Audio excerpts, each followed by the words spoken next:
그 부처님께서 말씀하신 그 천상천하 유아독조 있잖아요. 그게 어떤 대중적인 답 말이고 진짜 어떤 도인의 답이 있을 것 같아요. 아니 그러니까 대중적으로는 그냥 부처님이 뭐 위로 아래로 최고로 높으신 분이라 그 말도 맞지만은 그 뜻의 깊은 또 의미가 있을 것 같아가지고 정말 한번 천상천하 유아독존을 한번 보입시다.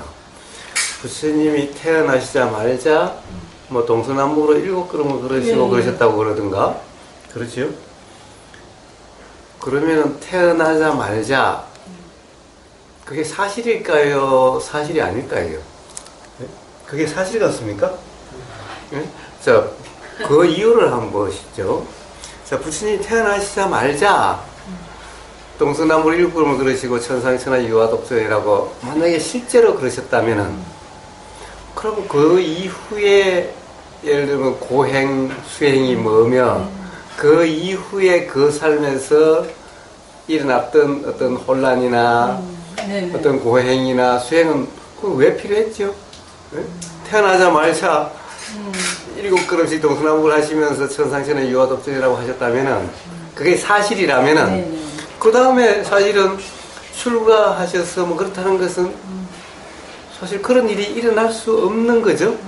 그럼 부처님이 많은 중생에게 보여주기 위해서 일부러 그렇게 사셨을까요? 그러니까 그건 사실이 아니죠. 만약 그게 사실이라면 그 이후에 부처님의 삶을 봤을 때 그런 삶이 사실은 없어야 될 삶인 거잖아요. 그렇게 되지 않아야 될 삶이잖아요. 그렇지 않습니까? 태어나시자마자 동서남북 7 걸으시면서 천상천하 유아독존 하면 태어나실 그때부터 벌써 부처님이셨다는 얘기잖아요.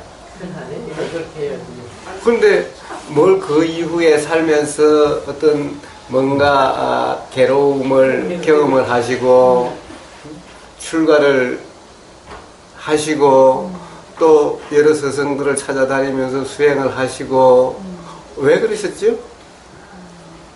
많은 고행들을 하시고 태어나기 전에 그 처음 딱 태어났을 때는 우리가 식이 맑으니까 굉장히 뭐 어디 뭐라 그럴까 깨달은 자체가 혹시 오신다?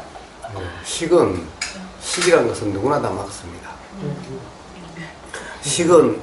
식이라고 이름하는 그 작용은 오염된 것이 아닌 겁니다.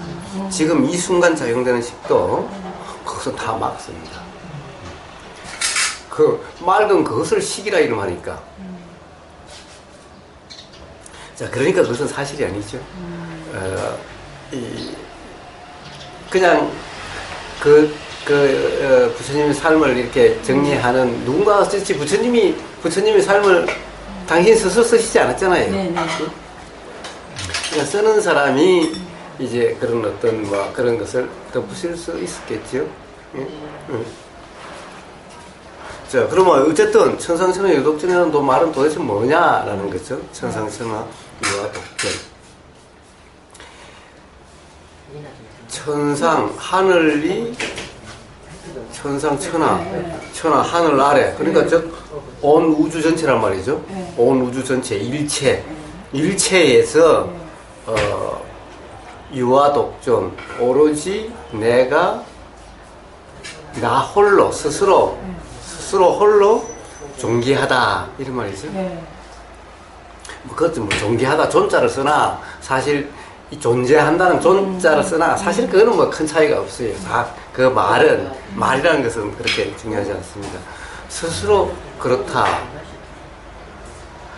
그래서 그 뒤에 뭐 저는 그 뒤에 잘 모르는데 그 뒤에 또 그런 말이 있대요. 그래서 뭐 아당안지 뭐 있다고 그러죠. 아당안지. 그러니 마땅히 내가 그 뒤에 좀 그런 게 있다. 뭐 일체계고 이게 있다고 그러던가. 일체계고. 그러니까 이 모든 중생이나 모든 것이 다 괴로움이니 아당안지 마땅히 내가 그것들을 편안하게 하리라 이러셨대요. 저도 그런 것을 모르는데, 누군가 그런 걸기를 보니까 그렇게 돼 있더라고요. 누군가가 그런 말을 해서, 들었어요. 자. 그러니까, 모든 중생들의 삶이 괴로우니, 그러니까 존귀한 내가 마땅히 편안하게 하겠다, 이런 말이죠.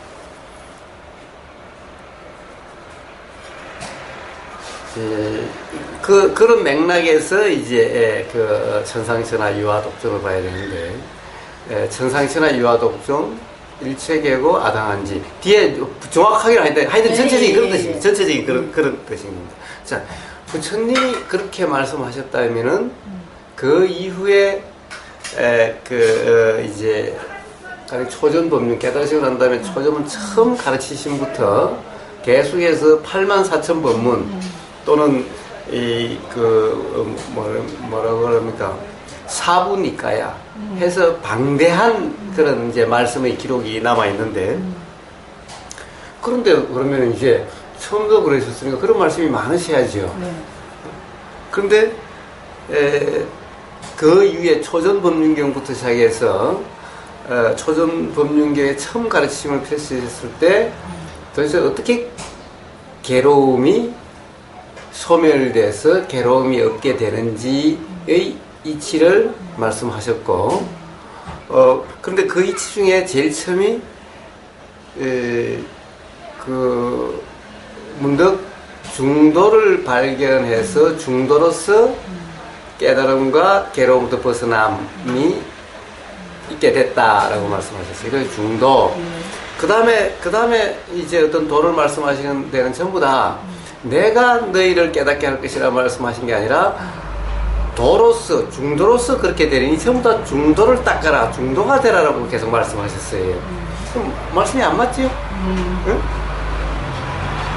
그럼 마찬가지로 내가 너희들의 괴로움을 다 없애주겠다, 너희들의 무지를 깨주겠다, 이렇게 말씀하셔야 되는데, 가령 그 대념처경이라고 하는 그게 이제 어떻게 보면 도경이라고, 도에 대한, 중도에 대해서 또 구체적으로 설명하신 그런 경전인데, 거기 보면은 도가, 중도가 어떤 도라고 하는 그 중도라고 하는 그것이 명지와 해탈에 이르는 유일한 길이다 라고 했어요. 유일한 길이다. 그러니까 부처님 당신이 내가 유일한 길이 아니라 중도, 도가 유일한 길이다 라고 말씀하신 거예요.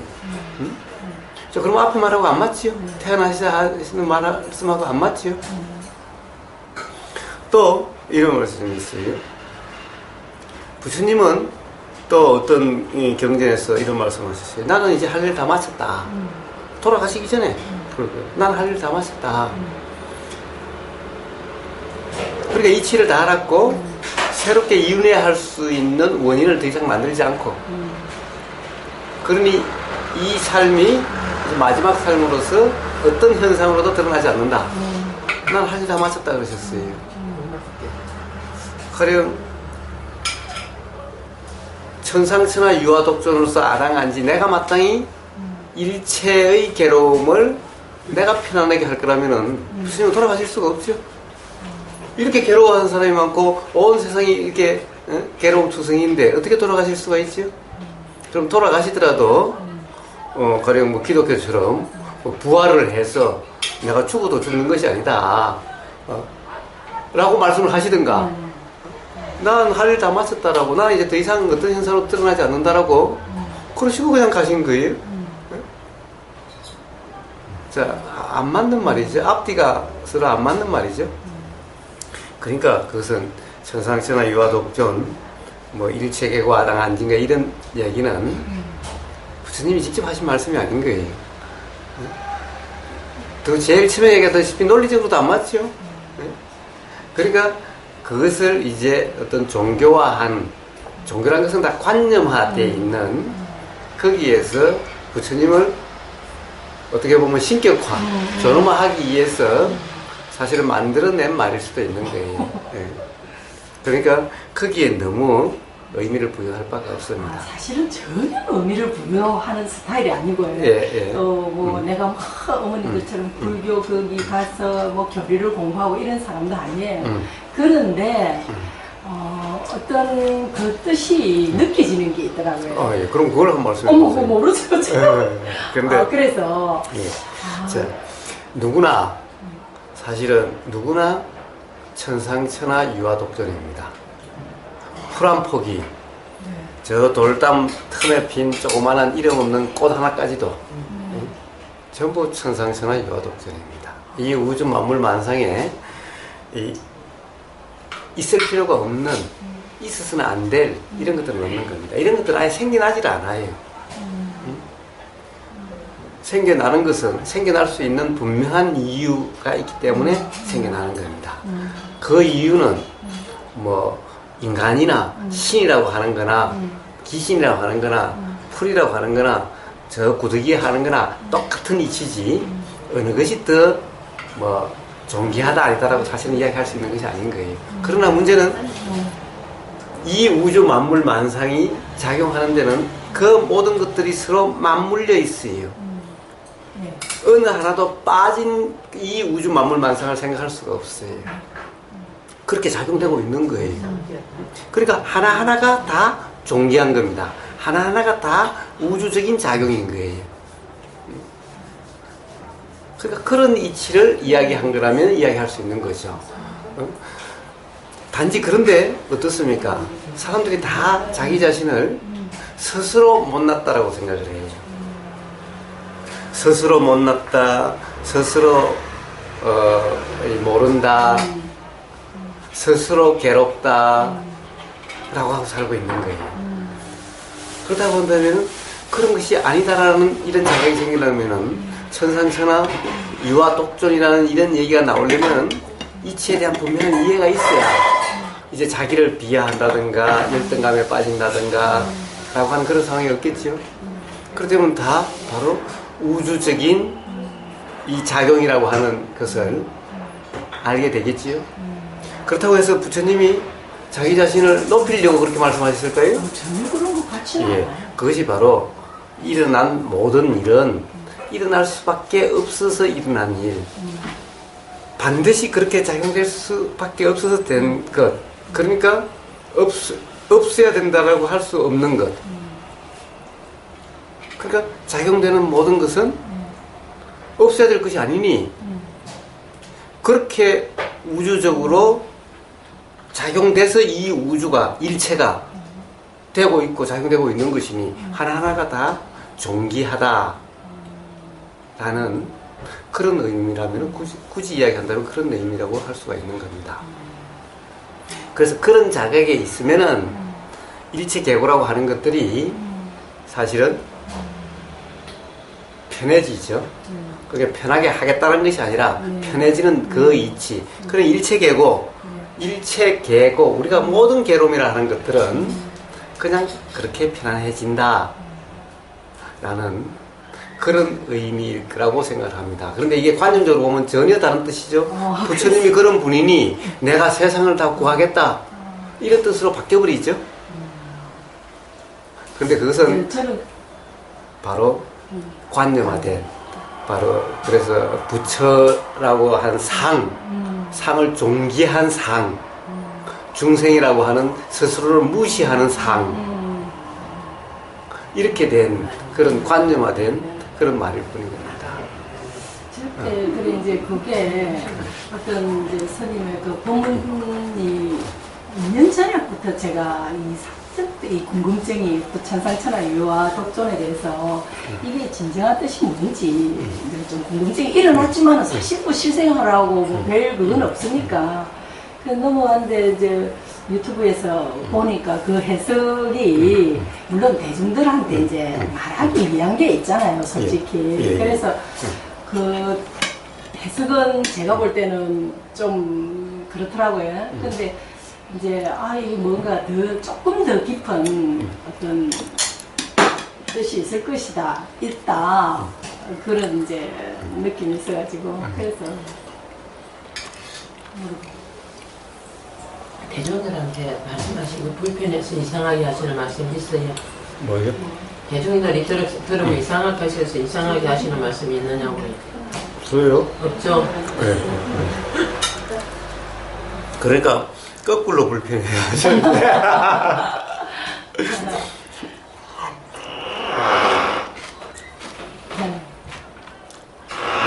전혀 그게 그런 거 없어요.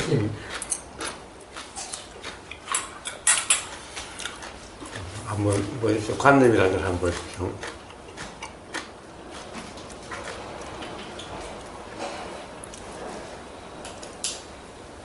관념은 사람을 편안하게 할 수도 있고 불편하게 할 수도 있습니다.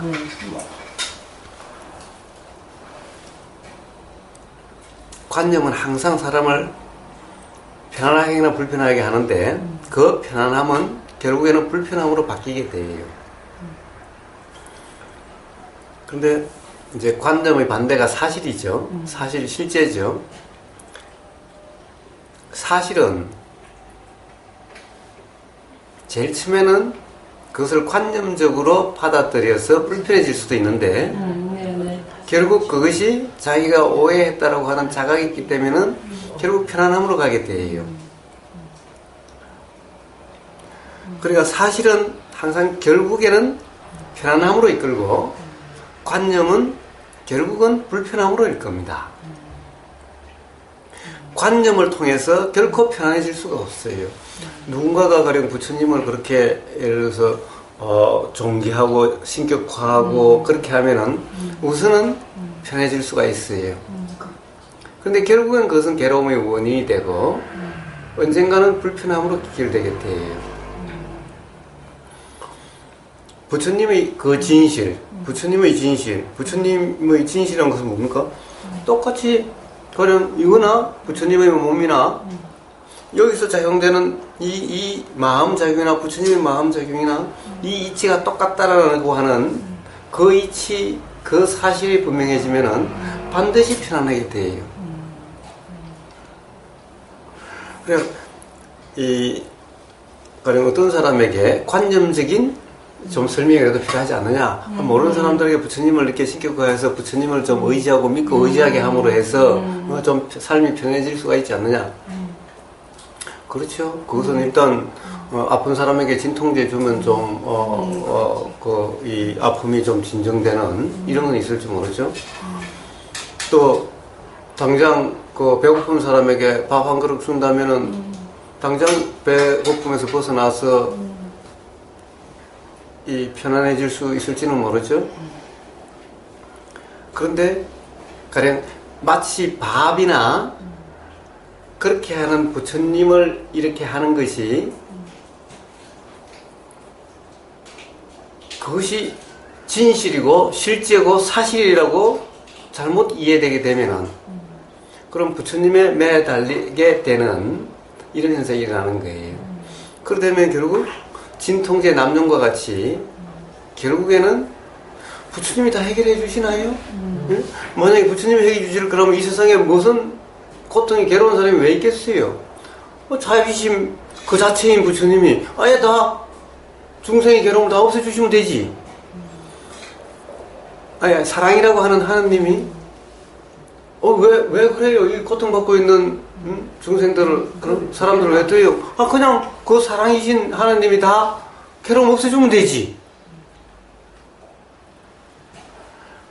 그런데 가서 기도하고 부처님한테 가서 기도하면은 그렇게 될 거라고 착각이 계속해서 그 희망을 심어주죠. 그래도 안 없어지면 어떻게 해요? 나중에 하다 안 되면은 에이 부처님이고 나발이고 내가 그거 이렇게 했는데도 안 들어주면은 죽을 때까지도 괴로움이 안 없어지면 어떻게 되겠어요?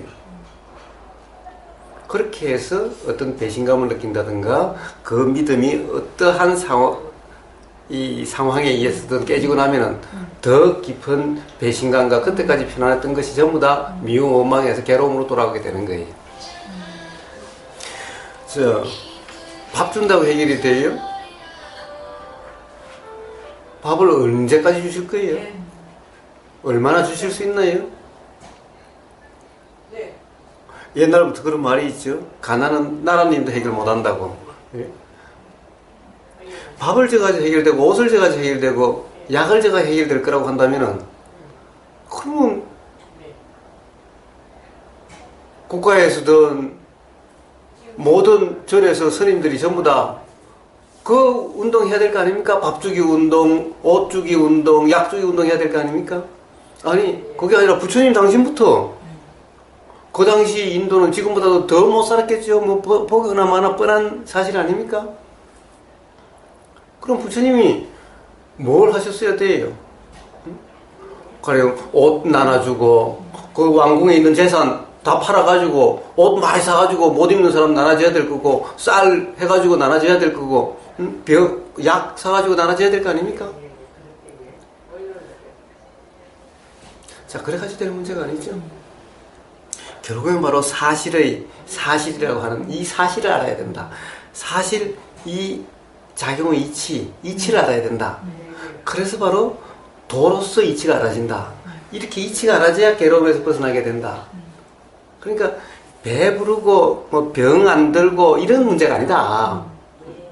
그래서 부처님 오로지 도만 말씀하셨죠. 밥 주고 옷 주고 약 주는 것이 아니라 오로지 도만 말씀하셨죠. 그런데 우리가 보면 분명히 이제 어떤 공부를 많이 하신 스님들도 많은데 왜 그 막팽막식 해가지고 우리들에게 이제 좀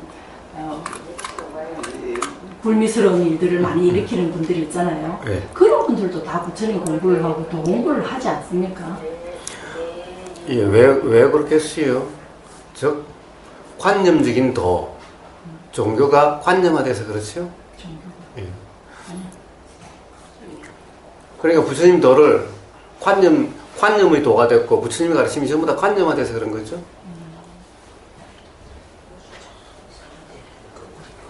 그럼 우리는 그걸 얼마나 차지입니까? 그렇게 행동을 해야 되고 하고 이렇게 하는 거예요. 아니 살아오시면서 지금까지 어떤 뭐 스스로도 그렇고 우리가 어떤 생각에 빠져 있을 때는 그 생각이 옳다라고 하는 사람을 보신 적이 있나요? 그런 사람에게 그렇지 않은 사실이 어떻게 알아질 여지가 있던가요? 예? 가령 뭐 같이 사시는 분이 있다든가 또 그러면 한번 보면은 옳다라고 생각하고 있는데 눈에 뻔히 보이는데도 다른 사람이 이야기해줘도 전혀 자기 자신 눈치채지를 못하는 거예요. 저도 마찬가지고. 그러니 그거 어떻게 알아집니까? 그래서 바로 도라는 상태가 돼야 자각이 되는 겁니다.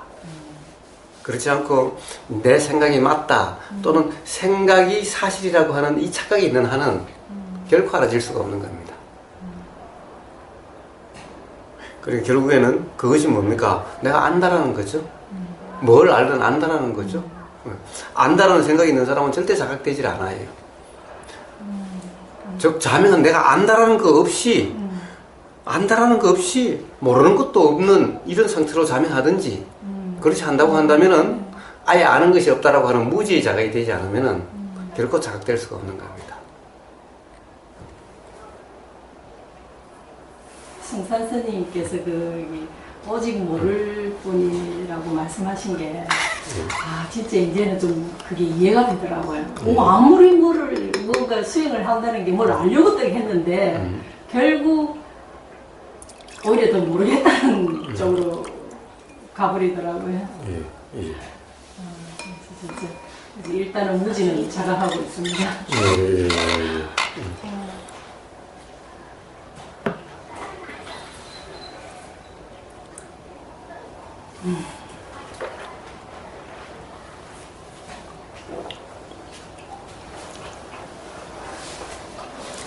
또 못하면서 이거 하여튼 그게 굉장히 궁금했었어요.